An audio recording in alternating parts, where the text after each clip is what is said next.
বাচ্চাদের টিফিনে বা বিকেলের জলখাবারে এভাবে যদি পাস্তা বানিয়ে দেন, এগ পাস্তা, তাহলে কিন্তু বাচ্চারা অনায়াসে আপনার টিফিন খালি করে আসবে আর হাসি মুখে সব পাস্তাও শেষ করে নেবে।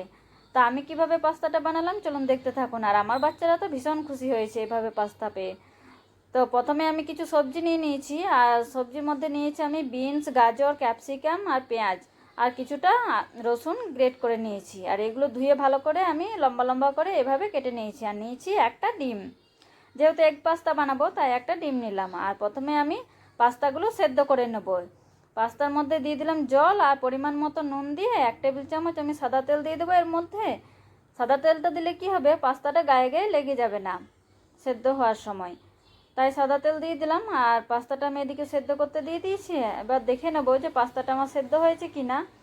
তো পাস্তাটা আমার সেদ্ধ হয়ে গেছে, এবার এটা আমি জল ঝরিয়ে নেব।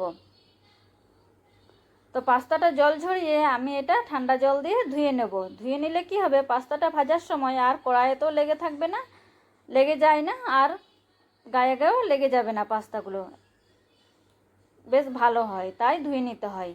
আর এদিকে কড়াই বসিয়ে দিয়েছিলাম, আর ওখানে দিয়ে দিয়েছি সাদা তেল। সাদা তেলের মধ্যে গরম হয়ে গেলে এবার ওর মধ্যে একটা ডিম ফাটিয়ে দিয়ে দিলাম। আর ডিমটার মধ্যে দিয়েছি পরিমাণ মতো নুন। নুনটা দিয়ে এইভাবে ঝুরো ঝুরো করে আমি ডিমটা ভেজে নিলাম।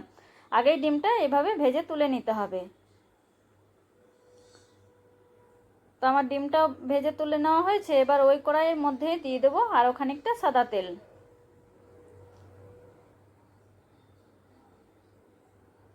আর এই পুরো রান্নাটাই করবো আমি সাদা তেলে। তো আরও এখানে 3 টেবিল চামচ মতো সাদা তেল দিয়ে এবার দিয়ে দিলাম গ্রেট করে রাখা রসুনগুলো। রসুনগুলো দিয়ে হালকা আমি একটু লাল করে ভেজে নেব। তো রসুনগুলো আমার ভাজা হয়ে গেছে, এবার ওর মধ্যে দিয়ে দেবো কুচিয়ে রাখা পেঁয়াজগুলো। পেঁয়াজগুলো দিয়ে আমি একটু হালকা ভেজে নেব, খুব বেশি ভাজবো না, একটুখানি ভেজে নেব। তো পেঁয়াজটা আমার একটু ভাজা হয়ে গেছে, এবার ওর মধ্যে দিয়ে দেবো বাকি সবজিগুলো। বাকি যে সবজিগুলো আমি কেটে ধুয়ে রেখেছিলাম সেইগুলো এক এক করে আমি দিয়ে দেব। গাজর, ক্যাপসিকাম, বিনস এগুলো দিয়ে দিলাম। এগুলো দিয়ে আমি ভালো করে এবার এটা ভেজে নেব। আর এখানে কিন্তু আমি এখন নুন দেব না। নুনটা দিলে কি একটা যে ক্রাঞ্চি ভাব থাকে সেটা চলে যাবে, তাই নুনটা না দিয়ে আমি এটা ভাজবো। আর দিলাম লঙ্কা কুচি কিছুটা। তো নুনটা না দিয়ে এইভাবে জল শুকিয়ে যাওয়া অবধি ভেজে নিতে হবে, খুব বেশি লাল করলে কিন্তু চলবে না। তো এটা আমার ভাজা হয়ে গেছিলো, তারপর দিলাম আমি নুন একটুখানি। নুনটা দিয়ে একটুখানি নেড়ে চেড়ে আমি আবারও ভেজে নেব। নুনটা আগে দিলে কি হবে, জল ছেড়ে আসবে আর সেদ্ধ হয়ে যায়, তাই নুনটা পরে দিলেই ভালো হয়। তাহলে যে গাজর ক্যাপসিকামের যে একটা ক্রাঞ্চি ভাব সেটাও থাকবে, আর সেটা থাকলেই বেশি ভালো লাগে পাস্তা চাউমিনের সাথে।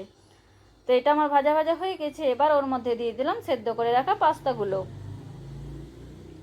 তো পাস্তাগুলো দিয়ে দিয়ে দিলাম পরিমাণ মতো নুন। আর নুনটা খুব বেশি দেব না। আর দিলাম পরিমাণ মতো চিনি একটুখানি। আর দিয়েছি এখানে গোলমরিচের গুঁড়ো 1 চামচ। তো এগুলো দিয়ে এবার আমি পাস্তাটা একটু ভেজে নেব। আর নুনটা খুব বেশি দেবো না, এ কারণে বললাম যে একটু আমি লাস্টে বিট নুন দেব। আর বিট নুন দিলে পাস্তার টেস্টটা কিন্তু আরও বেশি ভালো হয়। তো এই যে একটু ভেজে নিয়ে আমি দিয়ে দিলাম 1/2 চামচ মতো বিট নুন, মানে টি চামচের 1/2 চামচ হবে বিট নুনটা। তো বিট নুনটাও দিয়ে আবারও ভেজে নিলাম আর একটু। এবার দিয়ে দেবো ঝুড়ো করে রাখা ডিমগুলো। ডিমগুলো দিয়ে আবারও একটু ভেজে নেব। আর এইভাবে পাস্তা বানিয়ে দিলে বাচ্চারা তো হাসি মুখে খেয়ে নেবে। আর বাচ্চাদের তো একটু পাস্তা চাউমিন বেশি ভালো লাগে খেতে। আর এখানে দিয়ে দিলাম আর একটুখানি মিওনিজটা দিয়ে একটু নেড়ে নিলাম। আবার নেড়ে নিয়ে এবার দিয়ে দিলাম একটুখানি সস।